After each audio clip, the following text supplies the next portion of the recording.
స్తోత్రం స్తోత్రం. హల్లెలూయా హల్లెలూయా. దేవుని ప్రేమించి ఈ నూతన ఆదివారం ఆరాధన మట్లాదివారంలో దేవుడు ప్రవేశపెట్టాడు. అందుని బట్టి దేవునికి మహిమ కలుగును గాక. ఎలా ఉన్నారు? బాగున్నారు అన్నారు? మరి బాగున్నారా? దేవునికి స్తోత్రం. హల్లెలూయా. ఒకసారి అందరూ పక్కన ఉన్నకి వందనాలు చెప్పుకున్నారు. పక్కన ఉన్నకి వందనాలు చెప్పుకుందాం. మంచిది. నేను కొద్ది నిమిషాలు, ఒక పావు గంటలో నేను ముగిస్తాను. నాకు ఇచ్చిన 20 నిమిషాల లోపే నేను ముగిస్తాను. ఈరోజు వాక్యాలు మనం మాట్లాడేవాళ్ళం కాబట్టి కొన్ని వాక్యాలు మనము చదువుకుందాం. జకరియా గ్రంథము 9వ అధ్యాయము 9వ వాక్యాన్ని మనము చదువుకుందాం. పరిశుద్ధ గ్రంథము నుండి జకరియా గ్రంథము 9వ అధ్యాయము 9వ వచనం ఒక మాటను మనము చదివినట్టయితే అక్కడ ఒక చక్కని మాట ఉంటే ఆ మాట చదువు. సియోను నివాసులారా బహుగా సంతోషించుడి, యెరూషలేము నివాసులారా ఉల్లాసముగా ఉండుడి. నీ రాజు రక్షణ గలవాడును దీనులనై గాడిద పిల్లను ఎక్కి మీ వద్దకు వచ్చుచున్నాడు. చాలు, చిన్న ప్రార్థన చేస్తున్న మహాపరిశుద్ధుడ ప్రేమ కలిగిన తండ్రి, నీకు వందనాలు స్తోత్రాలు చెల్లించుకుంటున్నా ప్రభా. ఈ దినవాక్యాల ప్రభా మేము మాట్లాడే వల్ల ప్రభా నిన్ను స్తుతించడానికి, నిన్ను ఆరాధించడానికి, కనపరచాలని ప్రభా. అయా ప్రభా, దావీదు కుమారుడికి చేయము పెరుగు వర్షాలు స్తుతింపబడును గాకనే ప్రభా. అయా ప్రభా, దారి ప్రభా, అయా మట్టలు పెట్టి ప్రభా, బట్టలు పరిచి ప్రభా గాడి పిల్లలు వెక్కి నువ్వు వస్తున్నావు ప్రభా. అయా నిన్ను స్తుతింపబడుతున్నావు, కనపరచబడుతున్న వాడు ప్రభా. నీకు స్తోత్రం ఆయన. అయా ఘనత మహిమ ప్రభావం నీకు మాత్రమే కలగాలి ప్రభా. నీకు స్తోత్రము ఆయన. అయా మేము తగ్గించబడాలి, హెచ్చించబడాలి తండ్రి. నీకు స్తోత్రము. అట్టి మహిమ ఘనత ప్రభావం మీరు మాత్రమే పొందుకోమని చదవబడిన వాక్యం విలిచి మాకు వడ్డించమని యేసు పరిశుద్ధ నామములో ప్రార్థిస్తున్నాము తండ్రి.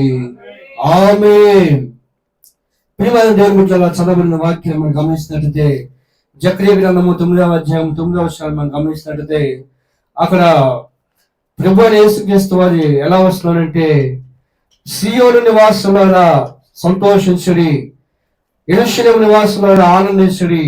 నీ రాజు దీనుడై గాడిద వాహనం ఎక్కి వస్తున్నాడు.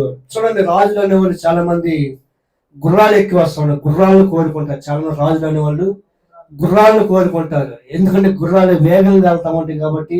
రథాలు కానీ గుర్రాలు కానీ వాటిని ఎక్కువ ఎందుకుంటారు? ఎందుకంటే రాజులకి ఎలాంటి కావాలంటే వాహనాలు, ఉన్నతమైన వాహనాలు కావాలి, వేగంగా వెళ్ళే వాహనాలు కావాలి, వేగంగా దేనికి భయపడకుండా వేగంగా వెళ్ళే వాహనాలు కావాలి రాజులకి. ఫరో రాజు లాంటి వాళ్ళు ఎలా ఉంటారంటే వాళ్ళు రథాలు గుర్రాల మీద వస్తారు. గుర్రాల మీద వచ్చి వాళ్ళు సమాధానంతో వస్తున్నారా, ప్రేమతో వస్తున్నారా అనంటే అలా రావట్లేదు. వాళ్ళు ఎలా ఉంటున్నారంటే రథాలతోనూ గుర్రాలతోనూ హతమాత్మే కాకుండా బల్యాలతోనూ కత్తులతో తీసుకొని వాళ్ళు వస్తూ ఉన్నారు. అంటే వాళ్ళు వస్తున్నప్పుడు జనాలు ఎలా ఉన్నారంటే భయపడుతూ, కలవరంతో, భయాలతోనూ వాళ్ళు ఆందోళనతో ఉన్నారు. రాజులు వస్తున్నప్పుడు చాలా మంది భయపడతారు. ఎందుకంటే వాళ్ళు సమాధానంతో రావట్లా, ప్రేమతో రావట్లా. వాళ్ళు ఏదో హాని చేయాలని వాళ్ళు గుర్రాలు వెళ్తూ వాళ్ళు వాహనాలను పట్టిస్తూ ఉంటారు. గుర్రము దేనికి భయపడదు తెలుసా? గుర్రం దేనికి కూడా భయపడదు. మంట ఉన్నా భయపడదు, నీళ్ళు ఉన్నా భయపడదు. గుర్రానికి చాలా ధైర్యం ఎక్కువ. ఆ మంటలకు కూడా గుర్రం భయపడదు. చావడానికి సిద్ధమైంది, కానీ వెనక తిరిగి వెళ్ళటానికి కూడా గుర్రానికి అవకాశం ఉండదు. వెనక తిరిగి వెళ్ళదు. పిలిగితనం లేదు గుర్రానికి, పిలిగితనం లేదు. గుర్రానికి ఏ కాడికి రథంతో ముందుకి కొనసాగింది, కానీ ఎంతమంది శత్రు సైన్యం ఉన్నా సరే గుర్రానికి ఏంటంటే రోషం ముందుకి పరిగెత్తింది, కానీ వెనక్కి తగ్గదు. దేవునికి స్తోత్రం. వాళ్ళ తగ్గిద్దా? వెనక్కి ఎంత మాత్రం గుర్రం తగ్గదు. వేగంగా ఎంత శత్రువులను వేటాడింది గుర్రము, భయపడదు. వెనకలిగి వేయదు గుర్రము. శత్రువు ఉన్నారే, వాళ్ళు నేను చేస్తారే, హాని చేస్తారని చెప్పేసి ఎంత మాత్రం భయపడకుండా శత్రు సమూహం ఉన్నా సరే గుర్రము ఉన్న అలవాటు ఏంటంటే ముందుకే కొనసాగింది, కానీ ఎలుకలకి ఎంత మాత్రం ఎలుకడికి వేయదు. వీళ్ళు ఏమైనా భయపడతారు? ఒకవేళ గుర్రం మీద కూర్చున్న వాళ్ళు భయపడతారు, అమ్మో నేను చనిపోతారని చెప్పేసి గుర్రం మీద కూర్చున్న రాజులు వాళ్ళు భయపడతారేమో, కానీ గుర్రము అంత మాత్రం భయపడదు.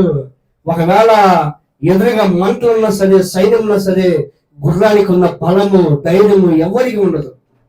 దేవునికి వస్తుంది. అందుకనే ఫరోలు వాళ్ళు గుర్రాన్ని ఎన్నుకుంటారు. ఎందుకంటే దేనికి ఎన్ని విషయాలు కానీ గుర్రం తెగించి ముందుకి కొనసాగింది, కానీ వెనకాలు ఎంత మాత్రం వేయదు. అయితే మన ప్రభువు యేసుక్రీస్తు వారు దేన్ని ఎన్నుకున్నాడంటే ఎన్నికలైన ఒక గాడిద పిల్లని ఎన్నుకున్నాడు. ఎలాంటి దాన్ని? ఎన్నికలైన ఒక గాడిద పిల్లని ఎన్నుకున్నాడు. వస్తూ ఉన్నప్పుడు, ఆ బట్టలు పరుస్తూ ఉన్నప్పుడు, అతను వాహనం ఎక్కి కూర్చున్నప్పుడు దావీదు కుమారుడు జయం ప్రభు పిల్లలు వచ్చి వారు స్తుతింపబడునుగాక అని వాళ్ళ కేకలు వేసు గంభీరంగా ప్రభు స్తుతించాడు. అప్పుడు వాళ్ళ ఫరో వాళ్ళు ఏమన్నారంటే, అయ్యా ఇదిగో మీ శిష్యులు మీకు గద్దించరా, వాళ్ళు మిమ్మల్ని స్తుతిస్తున్నారు, మీరు గణపరుస్తున్నారు, మీ శిష్యులు మీకు గద్దించరా అన్నప్పుడు ప్రభు అన్న మాట ఏమన్నారంటే, ఇదిగో మీ శిష్యులు మౌనంగా ఉన్నారలా ఈ రాళ్ళు లేచి నన్ను స్తుతిస్తే దేవుని స్తోత్రం, హల్లెలూయా. ఈ రాళ్ళు నేను ఆజ్ఞాపిస్తా, రాళ్ళు సైతం లేచి నన్ను స్తుతిస్తావి. అంత సృష్టికర్త అయిన దేవుడు ప్రతి సృష్టి కూడా ఆయన కనపరుస్తూ ఆయన కొనియాడుతున్నది. మీ శిష్యుని మీకు గద్దించరా? శిష్యుని గద్దించరా? ఎందుకు కేకలు వేస్తున్నారు? ఎందుకు అలాగా నిన్ను గణపరుస్తానంటే ప్రభువు చెప్పిన సమాధానం ఆ శిష్యుని గద్దించలేదు. ప్రభు అన్న మాటలంటే, ఒకవేళ వాళ్ళు మౌనంగా ఉంటే నేను రాళ్ళకు ఆజ్ఞాపిస్తాను. దేవుని స్తోత్రం, హల్లెలూయా. ఎంత గొప్పవారైన మన దేవుడు. రాళ్ళు సైతం కూడా, ఆకాశము, సూర్య నక్షత్రం కూడా ఆయన గణపరుస్తూ, పక్షులు కూడా గణపరుస్తున్నవి. దేవునికి స్తోత్రం, హల్లెలూయా. ఎందుకు ఆయన అంటే ఆయన సమాధానంతో చదవండి మాట, సమాధానంతో వస్తున్నాడు. ఆ మాట చదవండి మాట. జకరియా గ్రంథం 9వ అధ్యాయము 9వ వచనం మాట చదువుకున్నాం. 9:9 నీ రాజు నీతిపరుడు, రక్షణ గలవాడును, దీనుడనై గాడిద పిల్లని ఎక్కి నీ యొద్దకు వచ్చుస్తున్నాడు. ఎవరంటే దీనుడు, రక్షణ గలవాడు, సాత్వికుడు, నీతిపరుడు అంత గొప్పవాడు మన రాజు. ప్రేమ రాజ్యమును, సామ్రాజ్యమును పాలించిన వాడు, ప్రేమతో లోకాన్ని ప్రేమతో జయించిన వాడు నీ రాజు. ప్రేమను పంచిన వాడు, ప్రాణం ఇచ్చిన వాడు, ఆయన నీతి, ఆయన సమాధానకర్త, అధిపతి దేవుడైన సమాధానం ఇవ్వటం కోసమే నీ రాజు సాత్వికుడు, దీన మనసు కలివాడే గాడిదకు ఎక్కుతూ వస్తున్నాడు. అంత మాత్రమే కాకుండా ఆయన సమాధానకర్త, అధిపతి దేవుడైన. చూడండి మాట చదివినట్లయితే అక్కడ చక్కని మాట చదువుకున్న ఫిలిప్పీయులకు రాసిన పత్రిక 4వ అధ్యాయము 7వ వచనం ఏమంటుందంటే, అక్కడ మాట చక్కని మాట 4వ అధ్యాయం 4వ వచనం కనిపించే మాట చదువుకున్నట్లయితే అక్కడ మాట మనం చదువుకున్నాం. ఫిలిప్పీయులకు రాసిన పత్రిక 4వ అధ్యాయం 4వ వచనం, ఎల్లప్పుడూ ప్రభువునందు ఆనందించుడి, నేను మరలా చెబుదును ఆనందించుడి, మీ సహనమును సకల జనులకును తెలియచేయుడి. ప్రభు సమీపంగా ఉన్నారు. దేనిని గురించి మీరు చింతపడుకుని, కానీ మేము ప్రతి విషయములోనూ ప్రార్థన విజ్ఞాపముల చేత మీ విన్నపములు దేవునికి తెలియచేయుడి. అప్పుడు సమస్త జ్ఞానములకు మించిన దేవుని సమాధానము మీ హృదయాలకును మీ తలంపులకును కావలి ఉండును. ఎలా ఉంటుందంట? మీ హృదయాలకి మీ తలంపులకును కావలి ఉంటది. ఎప్పుడంటే దేవుని సమాధానం మన హృదయాల్లో ఏలును గాక. దేవునికి స్తోత్రం, హల్లెలూయా. దేవునికి నీకు సమాధానం ఉండాలి. ప్రభు నన్ను ఆనందించాలి, సంతోషించాలంటే సియోను నివాసులు ఎలాగని సంతోషించి ఉల్లాసించి నీ రాజుని ఎలాగని గణపరిచినప్పుడు మనం ఎలాగనంటే ఎల్లప్పుడూ ప్రభు నందు మనం ఆనందించేవారికి ఉండాలి. పౌలుషులు సరసాలు వేసినప్పుడు ఎల్లప్పుడూ ప్రభు నందు ఆనందించాడు, సంతోషించారు. వాళ్ళు ఏడుపుతోనూ దుఃఖంలోనూ ఆ బాధతో ఉండాలి, కానీ ఎప్పుడు వాళ్ళు ఆనందించారు. ఎందుకంటే నీ రాజు ఆదరణకర్త, సంతోషానికి కారణభూతుడు. దేవుని స్తోత్రం, హల్లెలూయా. అంత మాత్రమే కాకుండా మనం గమనిస్తే అదే 118వ కీర్తన 27వ చదివినట్టు అక్కడ కూడా ఒక మాట ఉంది. ఆ మాట కూడా మనము చదువుకుందాం. చూడండి, 118వ కీర్తన 27-28 కూడా ఒక మాట మనము చదువుకుందాం. యెహోవాయే దేవుడు, ఆయన మనకు వెలుగు, ఉత్సాహ బలి పశువును, బలిపీఠ కొమ్ములు కట్టుడి. నీవు నా దేవుడవు, నీవు నా దేవుడవు, నేను నీకు కృతజ్ఞతాస్తుతులు చెల్లించుచున్నాను. నీవు నా దేవుడవు, నేను నిన్ను ఘనపరచెదను. దేవునికి స్తోత్రం, హల్లెలూయా. ఎవరంటారా? నీవు నా దేవుడవయ్యా, నీవు నా దేవుడవు, నేను నీకు కృతజ్ఞతాస్తుతులు చెల్లిస్తున్నాను. ఇదిగో నీవే నా దేవుడవు, నేను నిన్ను గణపరుస్తూ ఉన్నాను. మనం గణపరిచేవారుగా, ప్రభుని స్తుతించేవారుగా, ప్రభుని ఆరాధించేవారుగా మనం ఉండాలి. ఎందుకంటే ఆయన రూపంలో, ఆయన స్వరూపంలో, ఆయన పోలిక చొప్పున మనం చేయబడ్డాం కాబట్టి, దేవుని కంటే కొంచెం తక్కువ మనం చేసి ఉన్నారు కాబట్టి, మహిమ ప్రభావములు మనకి కిరీటంగా ధరింపజేసి ఉన్నారు కాబట్టి, కీర్తన 8వ కీర్తన 4వ వచనంలో ఉంటుంది ఆ మాట. ఎందుకంటే మనుషుల కంటే దేవుని కంటే కొంచెం తక్కువ మనం చేసి ఉన్నాడు. ఎందుకంటే ఆయన మనం గణపరిచే, మనుషులు మనం గణపరచడం కాదు, కానీ ఆయన మనం గణపరిచేవారు ఉండాలి. అంత మాత్రమే కాకుండా మనం గమనిస్తే అదే ఒక మాట నెహెమ్యా గ్రంథం 8వ అధ్యాయము 15వ వచనం మాట చదివిన అక్కడ కూడా ఒక చక్కటి మాట ఉంది. ఆ మాట కూడా మనము చదువుకున్నాం. నెహెమ్యా గ్రంథము 8వ అధ్యాయం 15వ వచనం కూడా మాటను మనము చదువుకున్నాం. మరియు వారు తమ పట్టణంలో అన్నిటిలోను యెరూషలేములోను ప్రకటన చేసి తెలియజేయవలసింది ఏమనగా,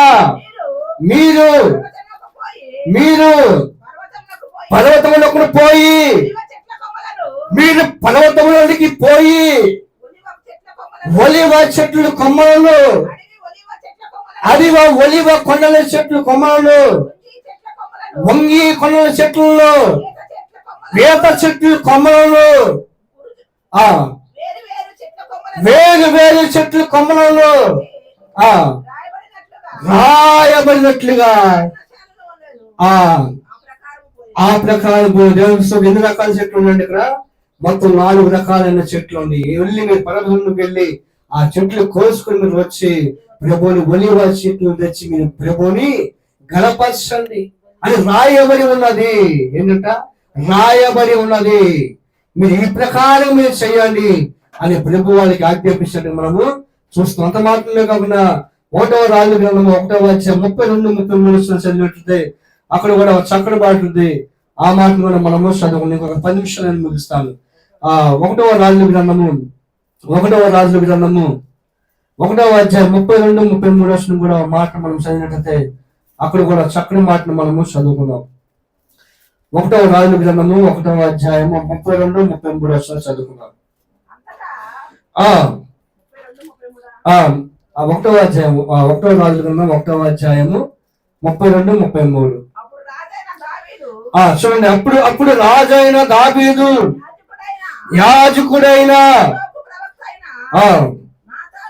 నాతానును యెహోవా యాజకు కుమారుడైన బెనియాను నా యొద్దకు పిలవమని సెలవివ్వగా వాడు రాజు సన్నిధికి వచ్చి అంతటా రాజు వీరు మీ ఏలిన వాడునైనా నా సేవకుల్ని పిలిచితివి, పోయి నా కుమారుడైన సొలొమోనును నా కంచెల గాడిద మీద ఎక్కించి గిలగాలులోకి తీసుకుని పోయి చల్లమ్మ ఎక్కడన్నా ఎవరంట? దావీదైన సొలొమోను రాజు, దావీదు కుమారుడైన సొలొమోను రాజు ఎలాంటి ఏం ఎక్కాడంటే అంతటా కంచెడి గాడిని ఎక్కి నా యొద్దకు వచ్చున్నాడు. కంచెడి గాడిని ఎక్కాడు. ఏం గాడి అంటది? కంచెడి గాడిని ఎక్కాడు. దావీదైన ఆ సొలొమోను రాజు ఆ ఊరేగించుతున్నప్పుడు అతను ఎలాంటి గాలి దగ్గర కంచడి గాలి ఎక్కి వస్తూ ఉన్నప్పుడు వాళ్ళని గణపరిచినట్టు మనం చూస్తున్నాం. అయ్యే చాలా వాహనాలు ఉండి ఏదైనా వాహనం ఎక్కి రావచ్చుగా, గుర్రాలు ఉండి రథాలు ఉండి వాటిని ఎక్కి రావచ్చుగా. ఎందుకు దావీదు మహారాజు యాజకులు పిలిపించి వాళ్ళని అందరినీ పిలిపించి పెద్దలు పిలిపించి ఇదిగో మీరు ఆయన దగ్గరికి రాగానే వెళ్ళి నా కుమారునికి ఒక కంచడి గాలి తీసుకుని వచ్చారు, నా కంచడి గాలి ఆ కుమారుని ఎక్కించండి అని చెప్పేసి ఆ కంచడి గాలి ఎక్కించి సొలొమోను రాజు ఊరేగించారు. దేవుని స్తోత్రం, హల్లెలూయా. అంత మాత్రమే కాకుండా మనం గమనించినట్లయితే చూడండి, 2వ రాజుల గ్రంథము 9వ అధ్యాయము 13వ వచనం కూడా మార్చండి. అక్కడ కూడా మాటలు మనము చదువుకున్నాం. 2వ రాజుల గ్రంథము 9వ అధ్యాయము 13వ వచనం కూడా మాటలు మనము చదువు. అక్కడ కూడా చక్కని మాట ఉంటుంది. ఆ మాటను కూడా మనము చదువుకుందాం. 2వ రాజుల గ్రంథము 9వ అధ్యాయం 13వ వచనం చదువు. అంతటా వారు తమ తమ వస్త్రములు పట్టుకొని మెట్ల మీద అతని కింద పరచి బాకా ఊదించి యెహోవా రాజై ఉన్నాడని చాటించిరి. దేవుని స్తోత్రం, హల్లెలూయా. ఏం చేస్తారంట? అంతటా వాళ్ళు బాకా ఊది యెహోవా రాజయ్యని చాటింపజేశారు. చూడండి ఎంత గొప్ప. చూడండి, అంతటా వారు తమ తమ వస్త్రములు పరచి నేల మీద పరిచి అతను బాకా ఊది యెహోవా రాజయ్యని చాటించారు, ప్రకటించారు. రాజులు ఎలాంటి వాహనాలు ఎక్కండి, గాడిద వాహనాలు, ఎలాంటి వాహనాలు ఎన్నుకున్నారు, చాటించారు, పాటించారు, గణపరిచారు. ప్రభుకే ఘనత రావాలని వాళ్ళు బట్టలు పరిచి బట్టలు పరిచి అతన్ని ఊరేగించడం మనం చూస్తున్నాము. దేవుని స్తోత్రం, హల్లెలూయా. అంత మాత్రం కాకుండా మత్తయి సువార్త చివరి వాక్యం చదివిన మత్తయి సువార్త 21వ అధ్యాయం 7వ వచనం కూడా చదివినట్లయితే అక్కడ కూడా ఒక మాట చదువుకున్నాం. అక్కడ కూడా ఒక చక్కటి మాట ఉంది. ఆ మాటను మనం చదువుకున్నాం. మత్తయి సువార్త 21వ అధ్యాయం 7వ వచనం. ఆ గాడిదను దాని పిల్లను తోలుకొని వచ్చి వాటి మీద తమ బట్టలు వేయగా ఆయన బట్టల మీద కూర్చుండెను. జన సమూహములను అనేకులు తమ బట్టలు దారి పొలను పరచి కొందరు చెట్టు కొమ్మలు నరికి దారి పొలను పరచని జన సమూహములు ఆయనకు ముందుగా నిలుచుండగా వెనక వచ్చుచున్నారు. దావీదు కుమారునికి జయము, ప్రభు పేరట వచ్చి వారు స్తుతింపబడును గాక, సర్వోన్నతమైన స్థలములో జయము అని కేకలు వేస్తున్నది. దేవునికి స్తోత్రం, హల్లెలూయా. చూడండి, అక్కడ మనం గమనించినట్లయితే అతడు ఆ గాడిద పిల్లని ఎక్కి ఆ గాడిద వాహనం ఎక్కి వస్తున్న దాని మీద బట్టలు పరిచి ఆయన బట్టలు పరిచినప్పుడు ఆ బహుజన సమూహంలో అనేకులు ఏం చేశారంటే తమ దారి చెట్ట కొమ్మలు తీసి ఆ నదికి ఆ ముందర వేసినప్పుడు వెనకొచ్చున్న వాళ్ళు ముందొచ్చున్న వాళ్ళు అందరూ దావీదు కుమారునికి జయము, ప్రభు పేరట వచ్చి వాళ్ళు స్తుతింపబడునుగా, కానీ సర్వోన్నతమైన స్థలంలో జయమని కేకలు వేస్తున్నది. జయము అంటే అసలు ఏంటి? ఆ జయం అని అంటే మరణాన్ని అప్పించినప్పుడు జయం ఏమైనా ఉంటుందా? మరణాన్ని జయించి లేచాడు కాబట్టి అదే జయము. దేవునికి స్తోత్రం, హల్లెలూయా. ఏదంట? మరణపు ముళ్ళను విడిచి మృత్యుంజయుడు తిరిగి లేచాడు కాబట్టి ఆయనకే జయము. అందుకనే జయము, మరణాన్ని జయించాడు, మరణాన్ని ఓడించాడు, మరణపు ముళ్ళుని విడిచాడు, మృత్యుంజయుడు తిరిగి లేచాడు, సమాధిని ఓడించి జయించి లేచాడు, లోకమును జయించాడు, సాతానును జయించాడు, శరీరం జయించాడు, లోకంలో ఉన్న ప్రతిదీ అన్ని జయించాడు. కాబట్టి ఆయన జయధ్వనులతోను జయనాదాలతోను ఆయన స్తుతించి అని గణపరిచి అనేక జన సమూహం అందరూ కలిసి ఆయన స్తుతించడానికి మనం చూస్తున్నాను. కాబట్టి ఇప్పుడు మన ఎందుకు మన మట్లాజములు ఎందుకనంటే ఆయన సిలువకు అప్పగించబడుతున్నాడు. శుక్రవారం సిలువ వేస్తాడు, సిలువకు అప్పగించబడుతున్నాడు. మనల్ని జయించి తిరిగి లేవబోతున్నాడు. అందుకని ఆయన మనకు సమాధానంగా ఉన్నాడు. అందుకని రోమిలికి రాసిన పత్రిక 5వ అధ్యాయం 1వ వచనం ఏమంటారంటే, అక్కడ మాట చక్కని మాట ఒక్క మాట చదవండి. ఆ రోమిలికి రాసిన పత్రిక 5వ అధ్యాయం 1వ వచనం మనం చదివినట్లయితే అక్కడ మాటను మనము చదువుకుందాం. కాబట్టి విశ్వాసము మూలమైన మనము నీతిమంతులుగా తీర్చబడి మన ప్రభువైన యేసు క్రీస్తు ద్వారా దేవునితో సమాధానం కలిగి ఉండము. ఎవరితో సమాధానం ఉండాలంటే మనము దేవునితో మనం సమాధానం ఉండాలి. భార్య భర్తలు ఇంట్లో ఒకే ఇంట్లో ఉంటారు, వాళ్ళు మాట్లాడకపోతే సమాధానం లేకపోతే ఎలా ఉంటుంది ఆ కుటుంబం? నరకంగా ఉంటుంది ఆ కుటుంబం. ఎలా ఉంటుంది? సమాధానంగా మాట్లాడకుండా నీ భార్య భర్త ఒకే ఇంట్లో ఉంటారు, మాట్లాడకపోతే నీకు ఎలా ఉంటుంది? ఎలా ఉంటుంది? చాలా బాధగా ఉంటుంది. నా భార్య నాతో మాట్లాడితే నా భర్త నాతో మాట్లాడట్లేదు, ఏమైంది ఏమైంది ఏమైంది, ఎందుకు మాట్లాడటం, చెప్పు చెప్పు చెప్పు అంటాం. సమాధానము లేకపోతే ఎంత కుటుంబం ఎలా ఉంటుందంటే భయంకరంగా ఒక నరకంలాగా ఉంటుంది కుటుంబం. పిల్లలతో సమాధానం, భార్యతో సమాధానం, భర్తతో సమాధానం, వీటన్నిటికంటే ముఖ్యమైన సమాధానం ఎవరిలో ఉందంటే నీకు దేవునికి మధ్య సమాధానం ఉండాలి. దేవునికి స్తోత్రం. ఎందుకంటే ఆయన సమాధాన కారణభూతుడు. ఎఫెసీయులకు రాసిన పత్రిక 2వ అధ్యాయము 16వ వచనం ఏమంటుందంటే ఆయన సమాధానానికి కారణభూతుడై ఉన్నాడు. దేవునికి స్తోత్రం. హల్లెలూయా. అందుకని నీకు నాకు దేవుని సమాధానం కలిగి ఉండాలి. ఎలా సమాధానం అంటే వాక్యం ద్వారా సమాధానం, ప్రార్థన ద్వారా సమాధానం, పరిశుద్ధ ద్వారా సమాధానం, ఎన్ని సమాధానాలతో మనం కలిసి ఉండాలి. ఒక కరెంట్ బిల్లు కట్టకపోతే కరెంట్ బిల్లు వచ్చి ఏం చేస్తాడు? కరెంట్ బిల్లు కట్టకపోతే ఒక నెల వస్తాడు, 2 నెలలు వస్తాడు, తర్వాత ఏమైపోతే కరెంట్ బిల్లు తీసేస్తాడు, మెట్లు తీసేస్తాడు, అవసరమైతే ఫీజు కూడా తీసేస్తాడు. ఎందుకు? డబ్బులు కట్టట్లేదు కాబట్టి, నీవు చెల్లించలేదు కాబట్టి కరెంట్ బీకేస్తాడు. అలాగనే ఒక టేబుల్ కలెక్షన్, టీవీ కలెక్షన్ పెట్టించావు, డబ్బులు కట్టట్లేదు, ఏం చేస్తాడు? వచ్చి కట్ చేస్తాడు. అవునా? ఎన్ని మన వాళ్ళకి మనం మాట్లాడుకున్నాం, ఎన్ని అంటే చూస్తా ఉన్నా. అంటే దేవుడికి నీకు సమాధానం లేకపోతే దేవుడు సమాధానం కారణభూతుడు కాబట్టి నువ్వు సమాధానం ఉన్నా లేకపోతే సరే ఆయన ప్రేమ ద్వారాగా ఆయన సమాధానం ద్వారా నిన్ను దగ్గరికి రప్పిస్తున్నాడు. ప్రేమ ద్వారాగా మనల్ని సామ్రాజ్యాన్ని పాలించి. అందుకనే వీటన్నిటి మన సమాధానం లేకపోతే కట్ అయిపోద్ది, మధ్య మధ్య కట్ అయిపోద్ది. మళ్ళీ మన సమాధానం పడాలంటే డబ్బులు కట్టి మళ్ళీ అతను మనం సమాధానం పడాలి. అందుకని మన దేవుడితో మనము సమాధానం. ఆ మాసాలను చదివి ముగిస్తాడు. ఆ మాసాలను ఎఫెసీయులకు రాసిన పత్రిక 2వ అధ్యాయం 16వ వచనం ఒక మాట చదువుదాం. ఎఫెసీయులకు రాసిన పత్రిక 2వ అధ్యాయము 16వ వచనం చదువు. ఆ శిలువ వలన ఆ దేశము సంహరించి దాని ద్వారా మీరిద్దరిని ఏక శరీరముగా చేసి దేవునితో సమాధాన పరచవలెనని ఆయనే